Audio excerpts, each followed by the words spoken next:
Have you ever wondered how long it takes to write a master's thesis? Well, today I'm going to answer that. Or, well, at least I'm going to talk about my own experience in writing a thesis. This is going to be the first of a series of videos in which I talk about my journey in earning a master's in language and literature from Signum University, and I hope you'll join me for all of them. Related to that, do you like my Heidi pictures? They're a memento for my thesis last year on nostalgia in the adaptation Heidi, Girl of the Alps by Isao Takahata and Hayao Miyazaki of later Studio Ghibli fame. During that semester, I kept track of every moment spent planning, writing, and editing. Today, I'm going to share with you exactly how long it took me to write my 15,000 word thesis, Japan's Swiss Heimat, how Heidi satisfies Japanese homesickness. If you're interested in hearing more about the thesis itself, please check out the video linked above. Otherwise, let's switch over to the iPad and look at all the fun charts and graphs that I made from the raw data collected time tracking every moment of the semester.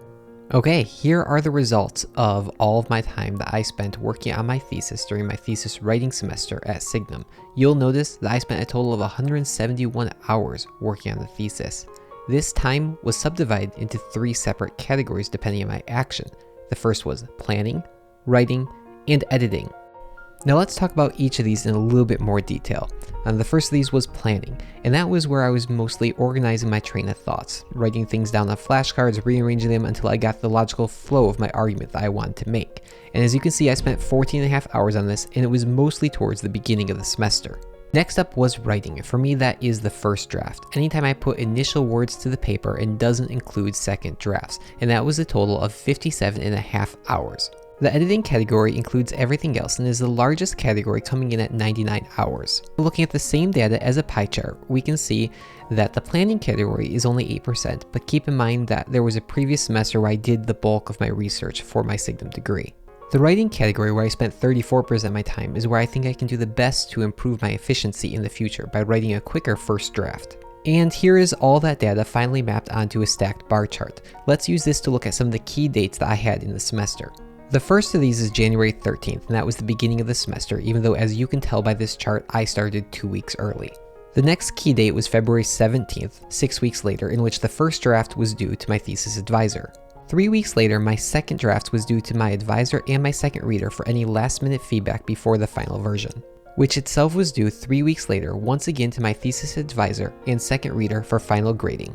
You'll notice there's 8 hours or so hanging out over here at the end after the final thesis was due. These were just some last minute formatting changes, as well as writing an acknowledgements page so that I could turn it into the Signum library.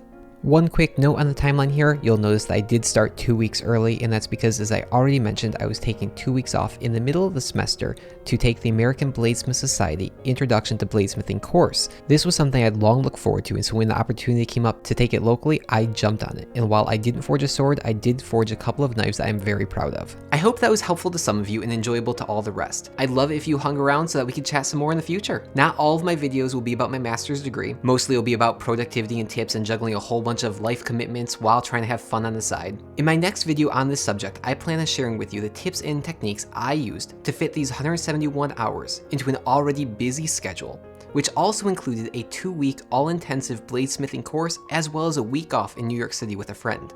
They'll show up in the playlist linked above when available, but otherwise please like this video, subscribe, and ring that notification bell so that you'll be notified as soon as the next video is available. I look forward to seeing you then. Till next time!